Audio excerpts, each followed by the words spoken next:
મંડળીઓ આજે આધ્યાત્મિક રીતે કેમ મળી રહી છે એ બાબતોને સમજવાની બહુ જરૂરી છે.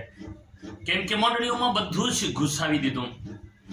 નાચ કૂદ આજે હરેક બાબતો જે માંથી 15મા અધ્યાય પ્રમાણે બધી સંપ્રદાયો મંડળીમાં આવી ગઈ અને એના લીધે મંડળી આજે ખરેખર આત્મિક રીતે ખાલી દેખાવ છે પણ આત્મિક રીતે મરી પરવાઈ રહી છે. એટલા માટે હંમેશા વચન પ્રમાણે જીવીએ, વચન પ્રમાણે ચાલીએ કે મંડળી અંતિમ દિવસોમાં આત્મિક જીવનમાં આગળ વધે.